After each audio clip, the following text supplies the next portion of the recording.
बोलो श्री प्राणनाथ प्यारे की जय। बोलो श्री सतगुरु महाराज की जय। वंदो सतगुरु चरण को, करूं प्रेम प्रणाम। अशुभ हरन मंगल करन, श्री देव चंद्र जी नाम। श्री प्राणनाथ निज मूल पति, श्री मेहराज सुनाम। तेज कुंवर श्यामा जुगल को, पल पल करूं प्रणाम। पिया जी को पल पल करूं प्रणाम। धनी जी को पल पल करूं प्रणाम। कोटि कोटि करूं प्रणाम। सब सुंदर साथ जी को प्रणाम। मेरा प्रणाम सुंदर साथ जी। आज है श्री श्रृंगार जी प्रकरण 26 और चौपाई 13। रूह तन की असल अरस में, अरस ख्वाब नहीं तफावत। तो कहिया से रग से नजीक, हक अरस दूनी बीच इत। रूह तन की असल अरस में, अरस ख्वाब नहीं तफावत। तो कहिया सेहरग से नजीक, हक अरस दूनी बीच इत। प्रणाम सुंदर साथ जी। श्री अर्थ, श्री महामती जी बंगला दरबार में मोमिनों को बता रहे हैं कि रूह की पर आत्म परम धाम में है। रूह की पर आत्म परम धाम में है। कह रहे हैं रूह तन की असल अरस में, जो रूह की पर आत्म जो है, मतलब रूह का जो तन है पर आत्म है उसे बोलते हैं, और वो परम धाम में ही है, असल अरस में ही है। अरस ख्वाब नहीं तफावत। तो इसलिए परम धाम के तन और संसार के तन में कोई फर्क नहीं है। संसार के जो तन है, और इसलिए परम धाम के जो तन है और संसार के तन में कोई फर्क नहीं है। श्री राज जी महाराज जी ने इसलिए मोमिनों को सहरग से नजदीक और खुदा को दुनिया में ही बताया है, क्योंकि खुदा मोमिनों के दिल को अर्श कर बैठे हैं। जो खुदा है वो मोमिनों के दिल को अर्श कर बैठे हैं। मोमिनों के इस संसार के तन का जो दिल है, इस संसार का ये जो संसार के जो तन है, इसका दिल है जो, वह उनकी पर आत्म के दिल में है।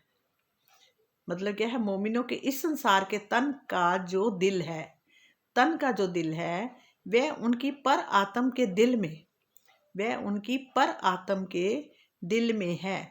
पर उनका मतलब दिल किस में है? पर आत्म के दिल में है। पर आत्म के दिल में है, इसलिए उनकी पर आत्म के दिल में जो आता है, इसलिए उनकी पर आत्म के दिल में जो भी आता है, वही ये दिल काम करता है।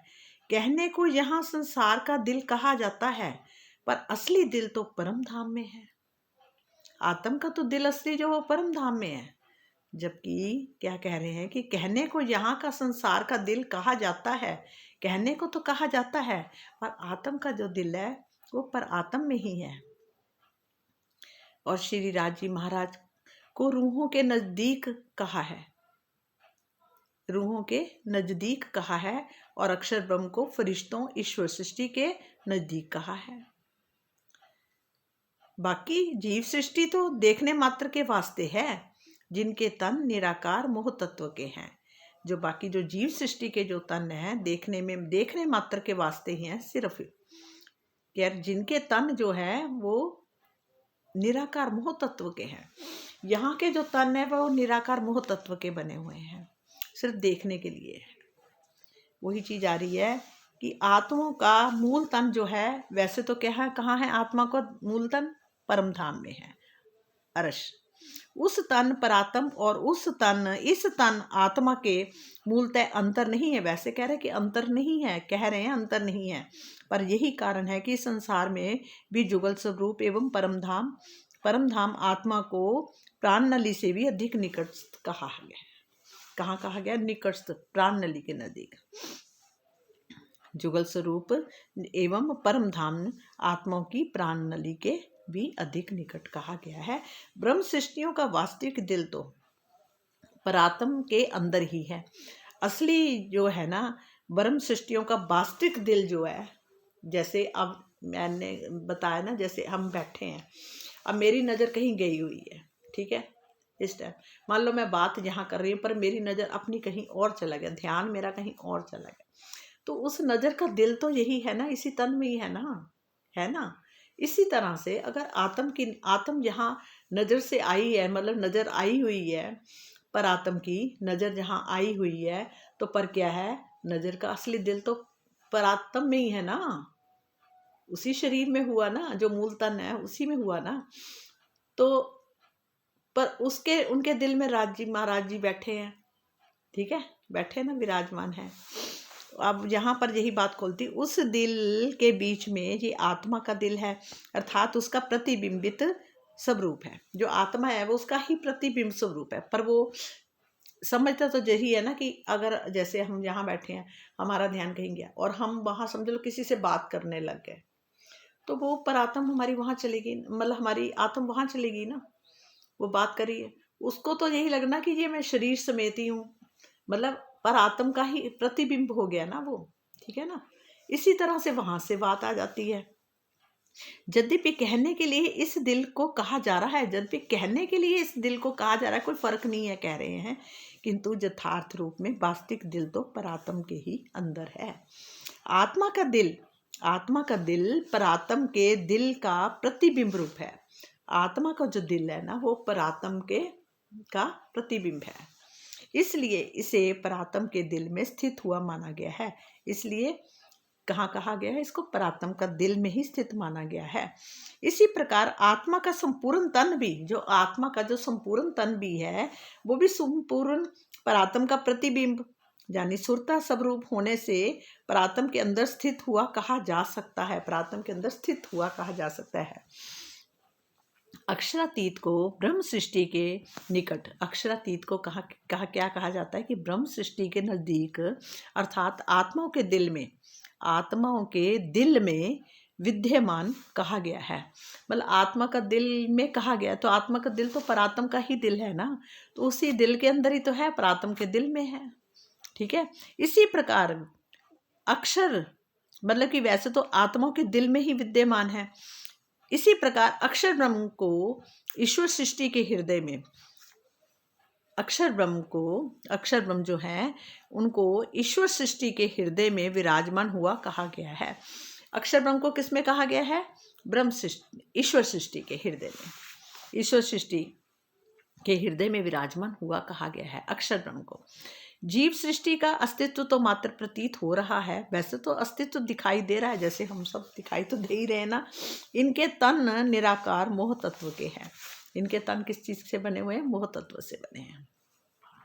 अक्षरातीत जो है वो अपनी अंग रूपा आत्माओं के धाम हृदय में विराजमान है। कहाँ विराजमान अक्षरातीत? अपनी अंग रूपा जो है आत्माओं के धाम हृदय में विराजमान है, आत्माओं के धाम हृदय में विराजमान है। तो अक्षर ब्रह्म जो है वो ईश्वर सृष्टि के हृदय में है और आदि नारायण की चेतना का प्रतिभास ही जीव के रूप में दृष्टिगोचर हो रहा है। जीव वैसे तो देखा जाए ना, ये जीव भी जो है ये एक तरह से आदि नारायण का ही है ना चेतना।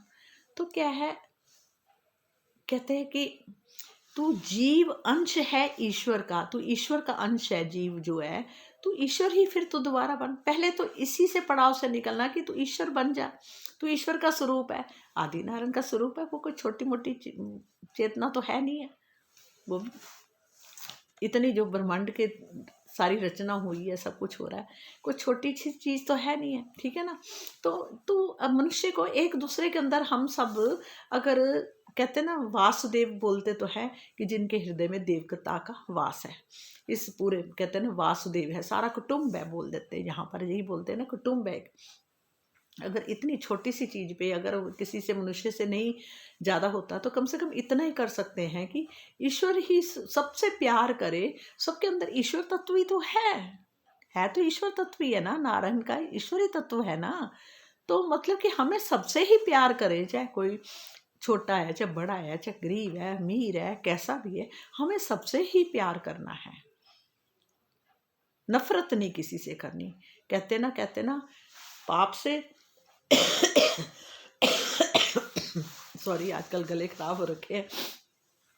तो क्या है, हमें पाप जो जो पाप किसी ने किया है उससे मतलब नफरत करनी चाहिए हमें। पापी जो जिसने पापी बोल देते हैं, पर मतलब उससे नफरत नहीं करनी चाहिए। उसका कर्म जो है, उसने कर्म किया है, मतलब उससे हम नफरत भी क्या करनी है तो कह नहीं सकते, सबके अपने अपने हैं।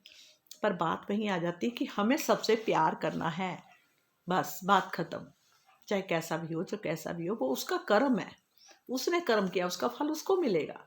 हमें हर एक से, चाहे दिखावे के लिए ना करे, अंदर से करे, मतलब अंदर से हम हर एक के भीतर परमात्म तत्व ही देखें। तो आत्म तत्व में ब्रह्म सृष्टि आ जाती है। तो वो उनसे प्यार सबसे करना है। ये नहीं कि हम सिर्फ सुंदर साथ से ही प्यार करें, मतलब कि जीव का भी फर्ज बनता है कि वो भी सबके भीतर एक चेतना, एक ही चेतना है, हम सबसे प्यार करें। तो हम खाली ये नहीं कि खाली एक सुंदर साथ से प्यार करना और किसी से प्यार नहीं करना। ब्रह्म सृष्टि की असली गुण यही है कि वो सबसे प्यार करे। कहते हैं प्यार को सिकोड़ोगे, प्यार कम करोगे तो कंजूस बनोगे, तो इसको जंग लग जाएगा।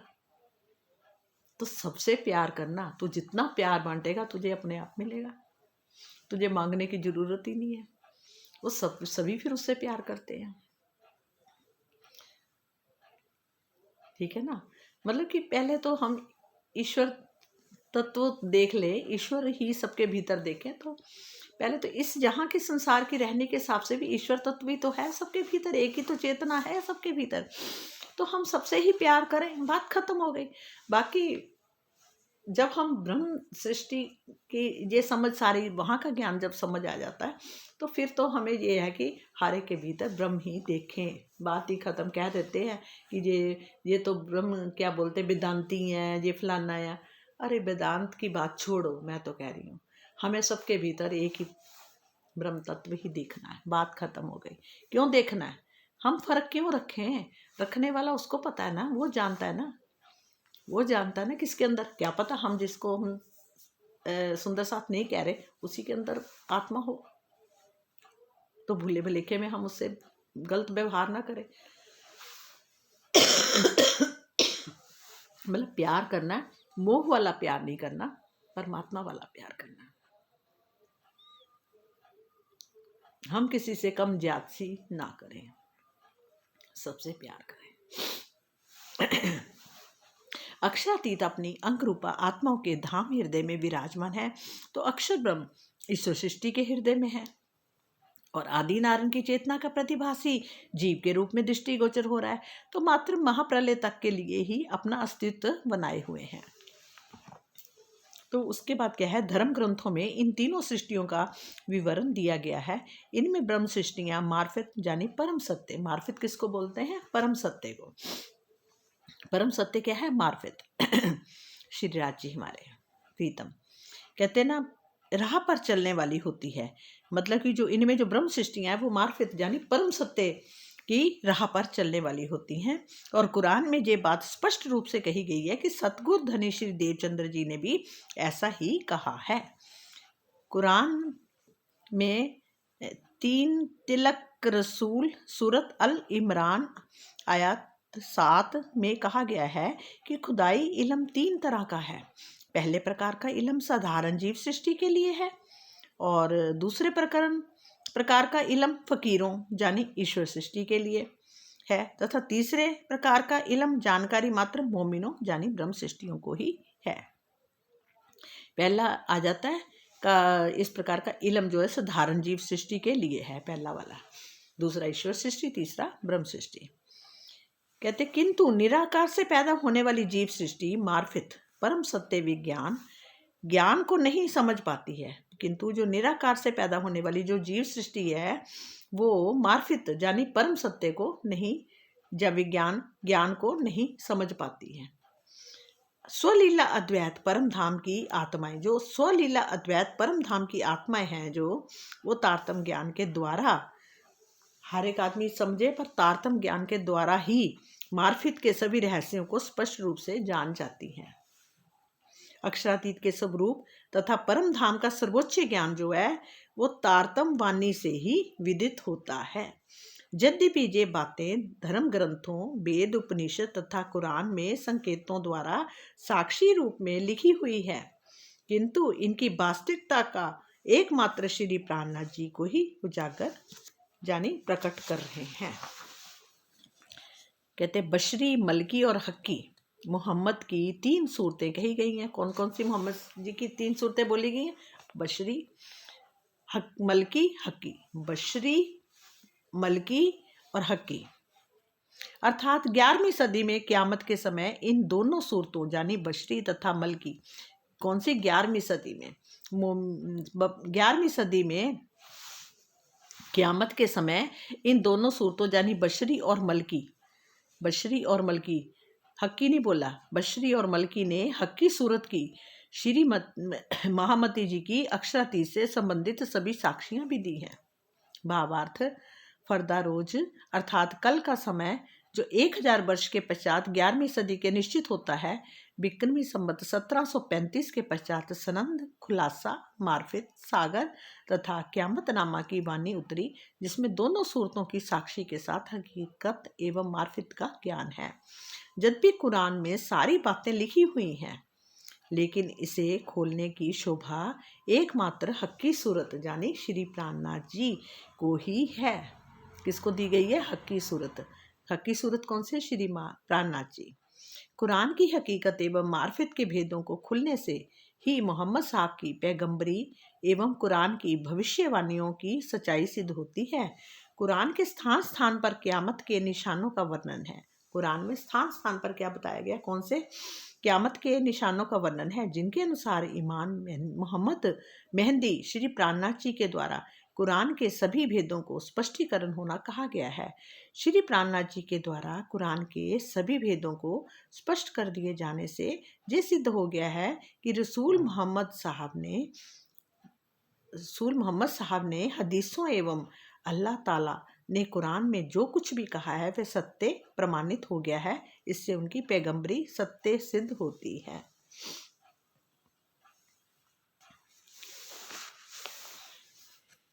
बोलो श्री प्राणनाथ प्यारे की जय, बोलो सच्चिदानंद की जय। असली तो यही उन्होंने बोला कि रूह तन की असल अरस में अरस ख्वाब नहीं तफाफत, तो कहिया सहरग से नजीक हक अरस दूनी बीच इत। मतलब आत्मा का मूल तन परम धाम में है और उस तन परात्म और इस तन आत्मा के मूलतः अंतर नहीं है। यही कारण है कि इस संसार में भी जुगल स्वरूप एवं परम धाम आत्माओं की प्राण नली से भी अधिक निकट कहा गया है। बोलो श्री प्राणनाथ प्यारे की जय। मतलब हमें उनको अपने से दूर नहीं समझना चाहिए, हमें हर पल ये समझना चाहिए कि वो हमारे साथ हैं, हमारी प्राण नली की भी नज़दीक है और इतने नज़दीक हैं कि वो हमें हर पल देख रहे हैं, हमें निहार रहे हैं, हमारी अंदर की हर बात को सुन रहे हैं, मन से भी जो क्रिएशन करते हैं वो भी सुन रहे हैं। मतलब एक तरह से सोचो कि आपके ऊपर एक कैमरा फिट है, राज जी हमेशा हमें देख रहे हैं, कैमरा फिट है और वो उसकी नज़र से हम बच नहीं सकते उस कैमरे से। इसलिए हमें अपने प्रीतम की नज़रों में है और फिर वो कह रहे मैं तुम्हें सुन रहा हूँ, तुम क्या करते हो, तुम हर दूसरी सखियों से बातें करते हो, मेरे से बातें नहीं करते हो। तो क्या है, कहते फिर ये भी कहते हैं कि मैं एक बार जी तुम मेरे को जी करके बुलाओ, मैं 10 बारी भाग आता हूँ, मैं 10 बारी तुम्हारा साथ देता हूँ। और हर पल वो, मतलब यही है कि आप ये सोचो कि जिसका पति इतना ब्रह्मांडों का मालिक हो, उसको दूसरों की क्या ज़रूरत है, दूसरों से कुछ लेना देना करना क्या ज़रूरत है, वो अपने आप ही करता है। कुछ नहीं करो, बस आप उसको पता होता है कि हमें क्या चाहिए। कई बार क्या होता है, आदमी कहता है कि मुझे इतना दे दे, अरे वो पता नहीं इतना देना चाहता है, तुम इतना ही मांग रहे हो। अपनी आदतों को हमें सुधारना पड़ेगा। अगर कोई काम हमारा नहीं होता तो सोचो कि वो हमारे अच्छे के लिए नहीं है। शांत होके बैठो, घबराओ नहीं कि राज जी ने नहीं पूरा किया, जब फलाना नहीं हुआ, जब वो नहीं हुआ। वो हमारे भले के लिए। ये चीज़ें हमने इतनी ऐसी चीज़ें देखी हैं कि हम यही समझ जाते थे जब हमारा काम नहीं हुआ। जहाँ अगर हमने थोड़ी सी कह के कराया, वो काम तो मान लो हो गया, और उसके बाद क्या होगा, उसकी हमें परेशानियाँ झेलनी पड़ेंगी। तो बेटर यही है कि उनको पहले ही जो है ठीक हमारे लिए करना, वरना मत करना। हम समझ जाएंगे, नहीं काम हुआ तो हम समझ जाए कि वो हमारे अच्छे के लिए नहीं है। और जो हमारे, मैं तो देखती हूँ, मैं तो यही सोचती हूँ कि हमें जो कुछ भी चाहिए खाने पीने रहने के लिए, हर इंतजाम वो अपने आप ही करते रहते हैं। कभी पहले कभी मांगा करते थे, पर अब तो लगता है कि कोई ज़रूरत नहीं है, उसको सब पता है। और जबकि वो हमारी ज़रूरतों से भी, अपनी ब्रह्मांगनाओं का और भी ज़्यादा ध्यान रखता है, ज़रूरत से ज़्यादा ही कर देता है, बहुत करते हैं हमारा। ये तो समझने वाली बात है। पर अगर भरोसा रखो तो पूरा ईमान हमारा पक्का होना चाहिए कि वो मेरे साथ है, वो मुझे हर मुश्किल से भी निकाल देता है। हल्की सी चीज़ आई और वो भी उसमें से भी निकाल के ले जाता है। पर विश्वास हर पल, मतलब ये होना चाहिए कि मैं नहीं कहीं जा रही, मेरे साथ मेरा प्रीतम है, वो लेके जा रहा है। अगर स्कूटर पे, गाड़ी पे कहीं भी बैठो तो ये सोचो तू चला रहा है गाड़ी, तेरे इशारे से गाड़ी चल रही है। और देखो वो करता है। कहीं कुछ भी ले रहे हो, पी रहे हो, तो आप ना पियो, उसको ही पिलाओ, वो कितना खुश होता है। बोलो श्री प्राणनाथ प्यारे की जय, बोलो श्री सतगुरु महाराज की जय, धाम के धनी की जय, प्राणनाथ जय हो जय।